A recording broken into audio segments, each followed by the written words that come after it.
Witajcie w 4. odcinku Motohistorii. Wiecie co? Kiedy myślę o kolejnych markach samochodowych, dochodzę do wniosku, że ich historie są do siebie bardzo podobne. No zastanówcie się, zawsze jest jakiś gość, który ma jakąś ideę. I tą ideę wprowadza w plan. I ten plan wprowadza w życie. I czy tą ideą jest jakaś innowacja, moc, czy tą ideą jest luksus na przykład, to mianownik zawsze jest ten sam. Sukces od samego początku. Tego człowieka kochają ludzie, kochają pieniądze. Bailando. No nie tym razem. Marka, którą dzisiaj poznacie, ma historię, która od samego początku jest usiana porażkami. Kilka razy w ogóle nawet nie istniała ta marka. Zdarzało się też, że jej historia była przerywana totalitaryzmem, socjalizmem. Mimo tych porażek, jest to jedna z najbardziej rozpoznawalnych marek na świecie z jedną z najmocniejszych pozycji na rynku. Jest to marka, która tak jak ja.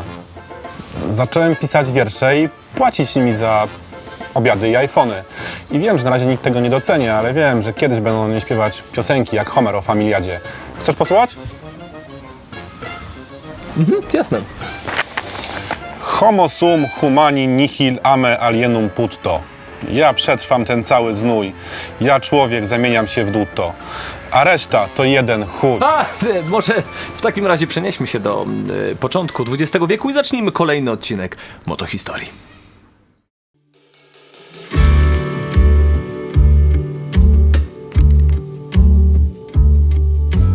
Wszystko zaczęło się od nieszczęścia. Pewien człowiek o imieniu August, inżynier, w 1899 roku założył własną firmę. Tam też zbudował pierwszy samochód. Ta firma miała też zarząd. I zarząd nie byłby zarządem, gdyby nie miał swojego dopowiedzenia i swojego do spieprzenia. Powstały zmiany, które Augustowi się nie podobały, więc zdecydował, że odejdzie. I wszystko pięknie. Tyle, że swoją drugą działalność zdecydował nazwać też nazwiskiem, zupełnie naturalnie. Niestety, to nazwisko było już traktowane jako nazwa handlowa i oczywiście dostał pozew sądowy, który skończył się procesem, który przegrał. Nowa firma potrzebowała jednak nazwy, ale o tym trochę później. Następne burzliwe wydarzenia, wojny światowe, zimne wojny niemal zabiły markę, której macki sięgają do takich aut jak Bugatti Veyron czy Trabant. Ale jak August poradził sobie z kryzysem i dlaczego bredzę o Trabim? Posłuchajcie. Kryzys trwał nadal i kolejne niemieckie marki borykały się z brakiem geldów. I tak w 1932 roku zawiązano Unię Samochodową, która łączyła takie marki jak DKW, Horch, Wanderer i oczywiście firma Augusta. Naturalnie wszyscy produkowali samochody pod własnymi markami, ale zyskiwali na dzieleniu się częściami. I tak powstał model Front, pierwszy europejski samochód z silnikiem 6-cylindrowym umieszczonym z przodu i napędem naprzód. Czasami zdarzało się, że Unia Samochodowa dawała swoje charakterystyczne bardzo logo i nazwę na samochody, ale głównie były to auta wyścigowe i o tym właśnie chcę wam powiedzieć. Auta bardzo szybkie jak na swoje czasy, nieposkromione, namaszczone rywalizacją pomiędzy gigantami i błogosławieństwem Hitlera.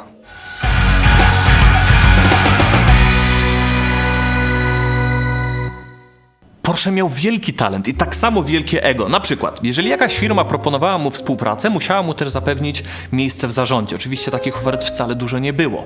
Miał wielki talent, jak powiedziałem, ale miał też wielkie szczęście. Gdy założono Unię Samochodową, baron von Klaus, ówczesny prezes, zdecydował, że potrzebny jest model, który przyniesie firmie sławę, taki model pokazowy. Więc oczywiście potrzebna była kasa, więc wybrali się do Hitlera w trójkę. Baron von Klaus, Porsche i pewien niemiecki kierowca o imieniu Hans. Hitler powiedział: świetny pomysł, fantastyczny, tak, potrzebny jest program motoryzacyjny, więc przeznaczył 500 000 marek na program wyścigowy i całą kasę dał Mercedesowi. Porsche miał chody u Hitlera, więc powiedział mu: może jednak zrobimy inaczej, przecież 2 programy są lepsze niż 1. Hitler się zgodził i rozbił całą kasę na 2 firmy, na Mercedesa i na Unię Samochodową. Mercedes był wściekły i wywiązała się pomiędzy nimi niesamowita rywalizacja. Najważniejsze było, żeby Mercedes pobił Unię Samochodową, a Unia Samochodowa pobiła Mercedesa. Nic innego się nie liczyło. Porsche nie lubił się ograniczać, więc do samochodu, w który miał wielki wkład, zaprojektował silnik V16 o mocy niemal 300 koni. Silnik umieszczono centralnie, co było prawie absolutną nowością. Spopularyzowali ten sposób położenia jednostki i tak jest do dzisiaj. Ale wtedy był sporym problemem. Rama drabinowa była za sztywna i wielka masa silnika za plecami oznaczała ciągłe problemy z nadsterownością. Porsche zaprojektował bardzo skomplikowane zawieszenie, które częściowo eliminowało te problemy łącznie z dyferencjałem o ograniczonym poślizgu. Ba! Zaprojektował mechanizm zegarowy z kartami, które mierzyły parametry auta w czasie jazdy, dając informacje o obrotach silnika na wyjściu z zakrętu i wiele innych. W latach 30. Regulamin w końcu wykluczył silnik V16 i trzeba było go skrócić o 4 cylindry, ale i tak produkował ponad 500 koni i w 1936 roku dominował na torze, zostawiając Mercedesa z niczym. Legendarna moc i osiągi silnika V16 zainspirowały wnuczka Porsche do wyprodukowania samochodu nad samochody, który też miał 16 cylindrów. Wnuczek nazywał się Ferdynand Piech, a samochód to Bugatti Veyron. Po II wojnie światowej to, co zostało z Unii Samochodowej, oddano w ramach reparacji. Tak w 1948 roku oficjalnie skreślono ich z listy producentów.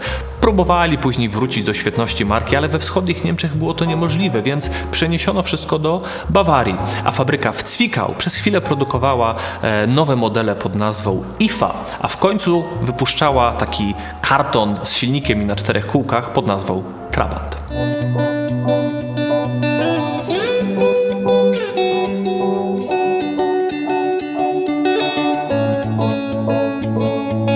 Od tego czasu bardzo dużo się wydarzyło, więc uważajcie. W 1958 roku Daimler-Benz, były rywal, kupuje firmę, ale nic z nią nie robi, więc de facto marka nie istnieje. W 1964 roku Volkswagen wykupuje połowę udziałów, a 2 lata później całość. Ale na początku decyduje się tylko i wyłącznie na zwiększenie produkcji garbusów.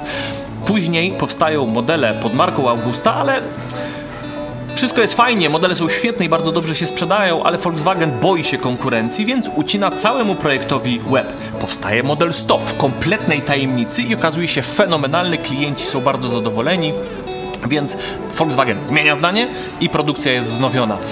Pewnie się nadal zastanawiacie, jaką August wybrał nazwę dla swojej marki, więc przedstawimy ją w dramatycznej rekonstrukcji.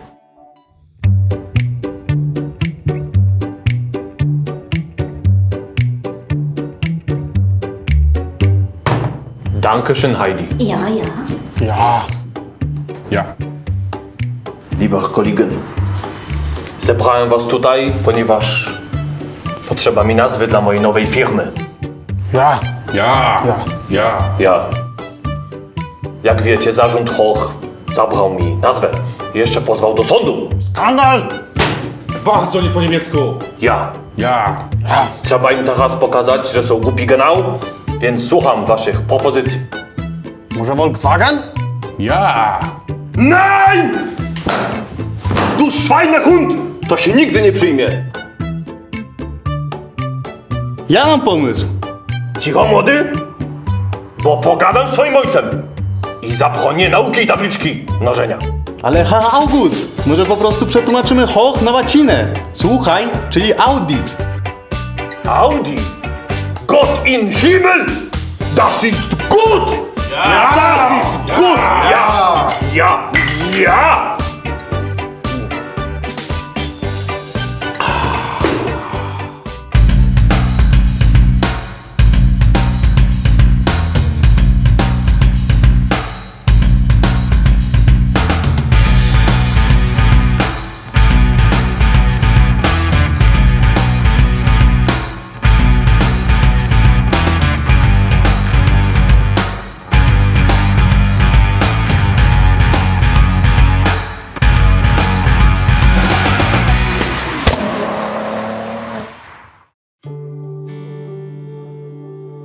Przez następne lata sprzedaż rosła i pojawiały się kolejne modele, ale to ani was, ani mnie nie ciekawi. No chyba, że interesuje was fakt, że od ponad 30 lat wszystkie nadwozia są ocynkowane. No chyba, że są na ramie przestrzennej z aluminium, wtedy nie ma co rdzewieć. Albo, że od 2005 roku używają LEDów do świateł dziennych. Fascynujące.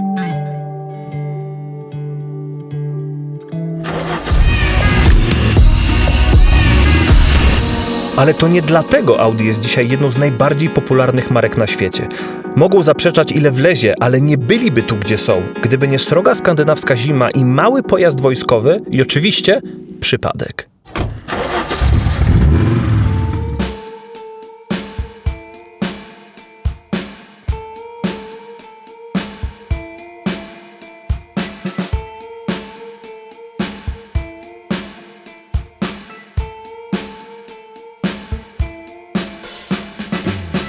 Audi wtedy było uznawane za konserwatywną markę, która robiła bezpieczne, wygodne, niezawodne samochody.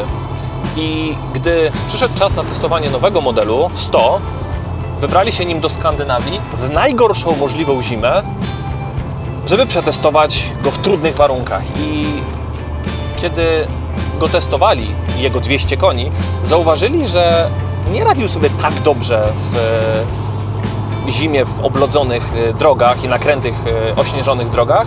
Za to świetnie tam sobie radził inny pojazd, który też testowano, czyli Volkswagen Iltis. Mały wojskowy pojazd z napędem na 4 koła, ale specjalnie niedużą mocą. I to było dość dziwne. Padł wtedy pomysł, a co jeżeli wziąć ten napęd, trochę go zmodyfikować, wsadzić go do normalnego, szybkiego sedana i zobaczyć, co wtedy będzie. Połączyć go z dużą mocą. Tak też zrobili. A człowiek, który został do tego oddelegowany, nazywał się Walter Trasser. Rezultatem było trochę przedłużone Audi 80 z 5-cylindrowym silnikiem o mocy 200 koni mechanicznych. Pojazd, który nazwano roboczo A1. A za All-Wheel Drive. Testowano go oczywiście w zimie i nawet na letnich oponach jechał pod górę tam, gdzie zwykłe auta musiały mieć łańcuchy. W taki sposób testował go sam dyrektor działu technicznego Ferdynand Piech. Auto, a w szczególności rewolucyjny napęd, dostało zielone światło i teraz potrzebna była tylko nazwa. Najpierw miał się nazywać Karat, ale na szczęście zmieniono go na Quattro. Na początku ludzie zastanawiali się, czy Audi sprzeda choćby 200 sztuk, ale z powodzeniem poszło ponad 11 tysięcy, podbijając nie tylko serca klientów, ale zmieniając zupełnie oblicze sportu motorowego. Przełom nastąpił na rajdzie Monte Carlo w 1981 roku. Wtedy to Team Quattro wystąpił po raz pierwszy oficjalnie i całą trasę na początek ich kariery mieli usianą śniegiem i lodem.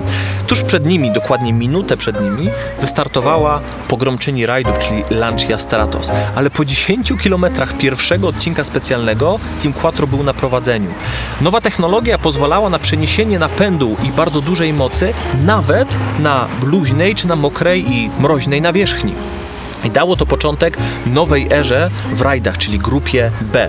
Oczywiście z czasem większość producentów zmałpowała podobny system, ale to właśnie Team Quattro przyniósł do domu, do Ingolstadt 23 wygrane w WRC i 4 tytuły Mistrza Świata.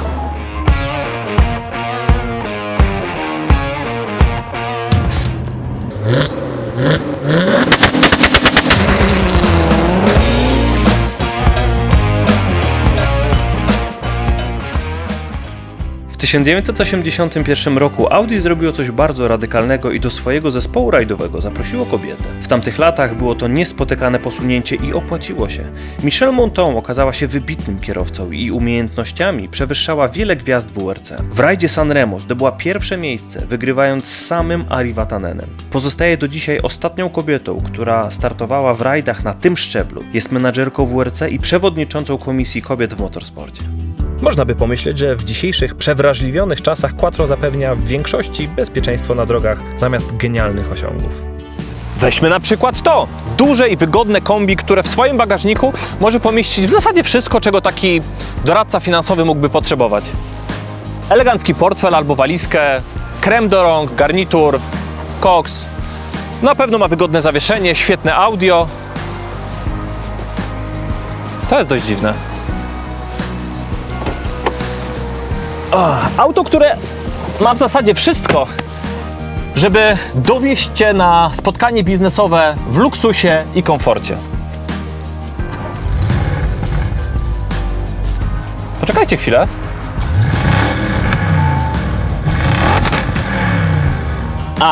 To musi być RS6 o mocy 560 koni mechanicznych. Popatrzcie na to tak. 458 Italia ma 570 koni mechanicznych, zaledwie o 10 więcej i przyspieszenie do setki rzędu 3,5 sekund. To ma przyspieszenie do setki o pół sekundy gorsze. Tylko pół sekundy. Bierzmy pod uwagę, że Italia ma karbonowe, wszystko jest ultra lekka, a to ma 2 tony i pomieści 5 pasażerów bez najmniejszego problemu.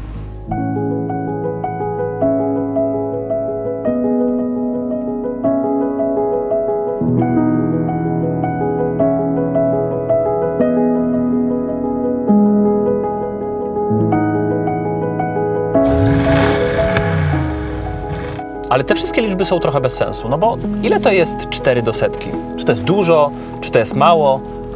Więc w ramach eksperymentu i oczywiście nauki zaprosiłem Jimi, żeby pojechała z nami i zaprezentowała, czy to jest szybko, czy to jest wolno. Więc przejedziemy się kawałek. Jimi, co u Ciebie? Spoko. Jesteś stresowana? Troszeczkę. O nie, będzie bardzo w porządku, będzie bardzo fajnie. Więc zobaczymy, jak sobie poradzi RS6 z wielkim bagażnikiem, siedzeniami, elektryką i wszystkim, czego można chcieć. Ok? Ready? Okay. Ready.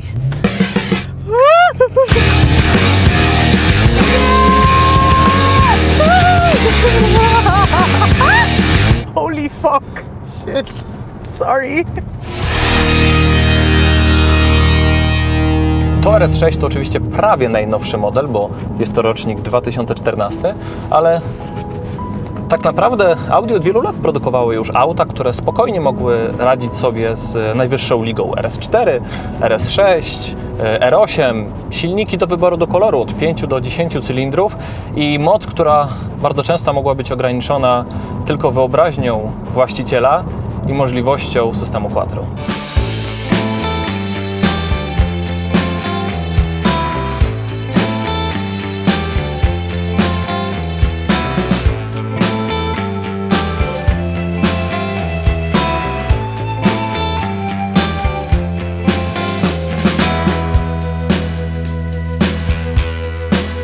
Dzisiaj Audi nie spoczywa na laurach i naprawdę widać dopracowanie kolejnych modeli. Na przykład w zeszłym roku wziąłem Audi TT na wielką przejażdżkę z Warszawy do Szkocji i z powrotem. I mogę Wam spokojnie powiedzieć, że ich system nawigacji, który mają wbudowane w zegary, jest jednym z najlepszych, jakie kiedykolwiek widziałem. Prawdopodobnie najlepszym. I wydaje mi się, że ta droga, którą teraz Audi obrało i designu, i wyglądu, i technologii, jest to naprawdę dobra droga. Nic dodać, nic ująć. Popatrzmy więc jeszcze raz na Jimi. A z Wami się żegnam i do zobaczenia w kolejnym odcinku Motohistorii. It's fun, isn't it?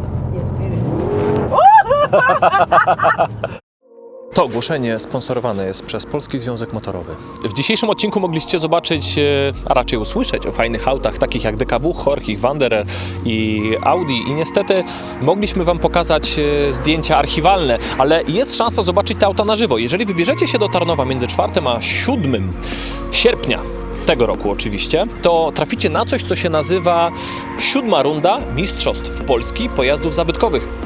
PZM, czyli Polski Związek Motorowy i Automobil Klub Tarnowski są organizatorami. Tam możecie zobaczyć te auta na żywo. Auta, które nie jeżdżą zazwyczaj po naszych drogach i jest to spora okazja. Podajcie.